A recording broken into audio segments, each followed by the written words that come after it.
Good morning, students. So today we are going to discuss the summary of the short story titled The Purloined Letter by Edgar Allan Poe. The story plays an important role in establishing the genre of detective stories in American literature. Even Edgar Allan Poe is considered to be the first who started writing detective stories, and then came other writers interested in this genre. So let's get quickly onto the summary of the Purloined Letter.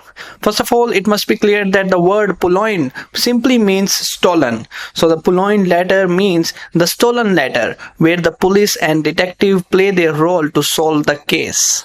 Alright, so the story goes like this. We had a young lady who is a royalist. She possessed a secret letter that can harm the image of a man. We don't know the name of this man. It's just that this letter can simply ruin the image of this man. So as she was reading the letter, the man came in. She didn't want to show the letter to the man, so she put it down on the table. Then came another character named Minister D. He was a clever and sinister man. He found something fishy about the letter which was put on the table, and he quickly replaced the original letter with a fake one. Minister D started blackmailing the young lady. So what the young lady did was, she sought help from Monsieur G. Monsieur G was a French police, and he did everything to find this letter from Minister D. He visited Minister D's apartment, searched every corner of the room, every hidden place. Even he searched the body of Minister D without letting him know about it. But still, he failed to get the letter from Minister D.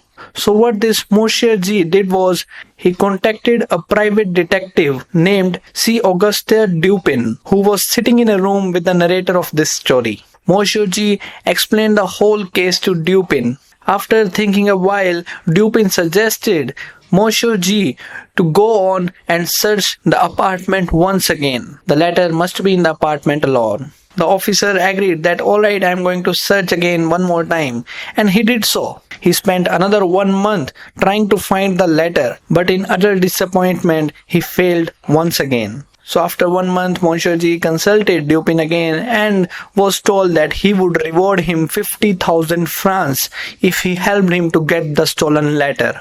Dupin agreed happily and said to give the check on the spot, and he would give him the letter.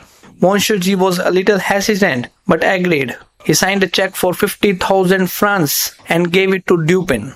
Immediately, Dupin put his hand in his pocket and handed him the stolen letter. Monsieur G was surprised and asked, how did he do it? Dupin told that the police do not try to understand the psychological aspect of a thief. In order to solve a case, police must think like a thief, and that's what he did. Dupin knew that Minister D was a clever man, and he could not possibly hide the letter in some hidden place. It goes like that. Dupin and Minister D already knew each other before. Minister D was powerful and cunning man. Dupin knew that.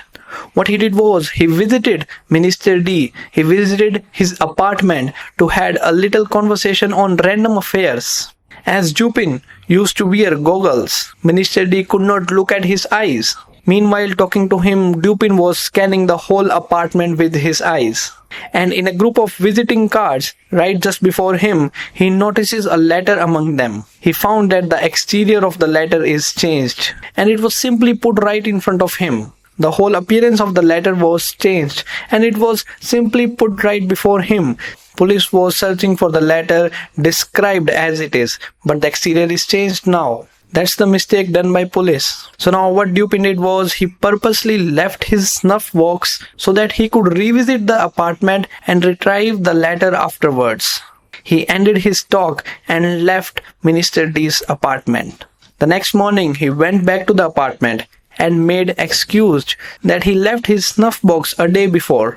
Minister D said, okay, let me search it. After a few seconds, what happens was, outside his window, there was some fight or noise going around. Minister D looked outside the window to see the matter.